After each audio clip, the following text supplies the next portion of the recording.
I'm Cynthia Izaguirre with a look at your North Texas headlines. And the Dallas Mavericks have fired GM Nico Harrison. Team owner Patrick Dumont says the decision was, quote, critical to moving our franchise forward in a positive direction. For countless Mavs fans, the news of Nico's firing was actually a relief. WFAA's Dia Wall found those who say now they can finally heal. The cries? Everything stops. Okay, everything stops. I can't. Oh my God, it's just so many feelings. The chants. People are chanting "Fire Nico," and there's a camera on Nico.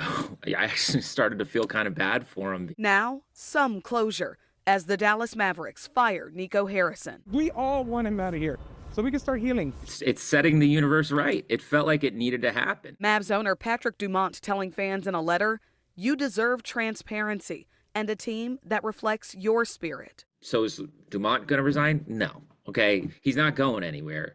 But this was a symbolic gesture that at least it's the first time they've ever signaled to fans, we see you and we hear you. And that to me is a really big step into the right direction for those who are still in on this Mavericks train. I feel like everybody's voice was heard.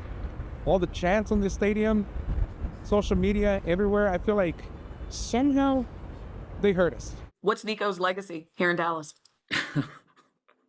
Gosh, are you trying to get me to say mean things? Nico Harrison's legacy is somebody who destroyed the Dallas Mavericks, and now it's a matter of, can the franchise rebuild, pick itself back up? I think they can. Cooper Flagg's their lifeline, so let's see it happen. Under a new general manager, and hopefully a more positive direction. In Dallas, I'm Dia Wall.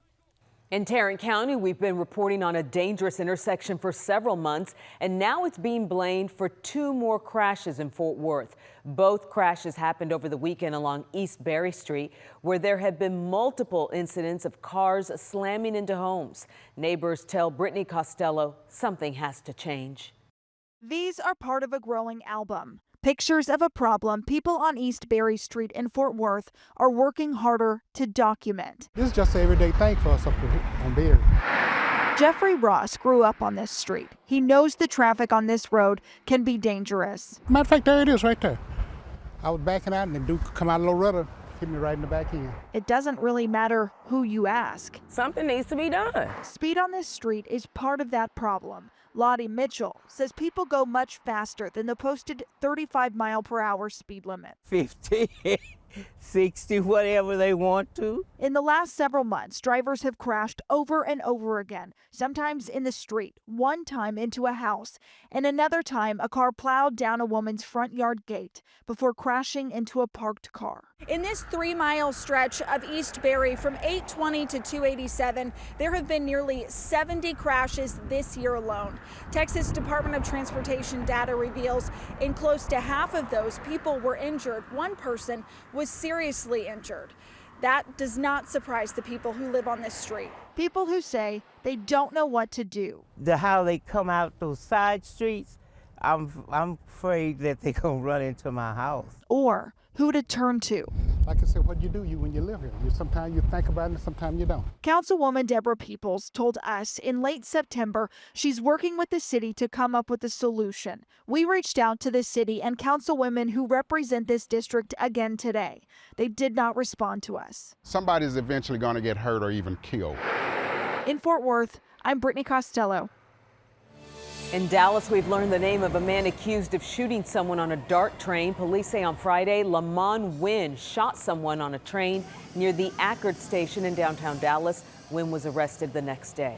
And DART's board chair says he's focused on safety. Our Brittany Moncrief rode along with him to discuss everything from shootings to funding concerns and next summer's FIFA World Cup. Through a rider's eye, Shiloh Road Station. DART is how life moves. But from a city's view, there's uncertainty that feels off track. So as we ride the Silver Line train in Addison, we sit with DART's new board chair, Randall Bryant, to talk about some of those concerns. The first being governance and funding. We have only had 13 cities since day one, but we made a covenant and a promise to those 13 cities to build an entire system for them. But some cities say they've put in more than what they receive from the service. DART gets about $850 million a year in sales tax from its member cities. So Plano, Highland Park, Farmers Branch, and Irving are leaving their partnership with DART up to voters in May. I'm not trying to focus right now on what life after May the 3rd with one of our or two of our cities gone, and that creates a lot of hypotheticals. Instead, Randall says his focus is on keeping all member cities. Last week, Plano mayor told WFAA he'd like to pay half a penny on every dollar collected through sales tax instead of the current penny, in addition to only keeping rail service. I'm interested in seeing actually on paper or some formalized request of DART to actually look into it, and we have not received that yet. Those cities still have until March to call off the vote, but the timing of the May election comes on the heels of the World Cup. It's going to be very unfortunate for the disconnections that it may force upon our network. Because if the votes pass, Randall says services would legally have to stop immediately. In the meantime, DART says it's also focused on safety, especially after 3 shootings on board trains since September. We've been working on a comprehensive plan to implement even more transit security officers. With roughly 170,000 riders a day, we know that we are a lifeline. That priority is on a steady course. In Addison, I'm Brittany Moncrief. As we honor our nation's veterans and the sacrifices they and their families have made for our nation, one man in Fort Worth has been searching for his family's military past. As Tiffany Liu reports, it actually led to something bigger, a new way for other people to discover their own. My dad. Joe Alcantar Jr. loves talking about his dad. He was a Superman. But 10 years ago, when Joe Sr. passed away, Very, very heartbreaking. his son realized there were missing memories. The war started in 41.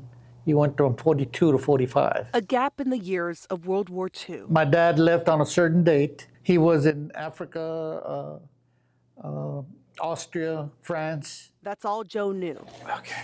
But it's all John Southard needed. So these are what's called mourning reports. He's a Fort Worth historian and founder of Your Veterans History. On April 7th, 1945, Joe was in the Battle of Struth. Combing through every document he could find. And I have a map where I tracked every single little town he went to in Europe and where they ended up in Austria. John mapped out 4 months and 650 miles of Joe Alcantar Sr.'s footsteps. He learned the World War II machine gunner helped liberate Nazi concentration camps. This is the book that John put together for me. In 2 years since starting his company, John has helped 20 families go from 0 to 100. Oh, that's one of my favorites. Yeah. Usually about 100 to 150 pages. And each book is in honor of his own father, who served in the Vietnam War and came home quiet after researching his dad's story. That was an extremely powerful experience, and I wanted to be able to share that with other families. John's mission is to write their unspoken pages. Once you start reading it, you can't put it down until you get to the end. Every time Joe Alcantar Jr. picks up this book, He brings them back, if only for a little bit,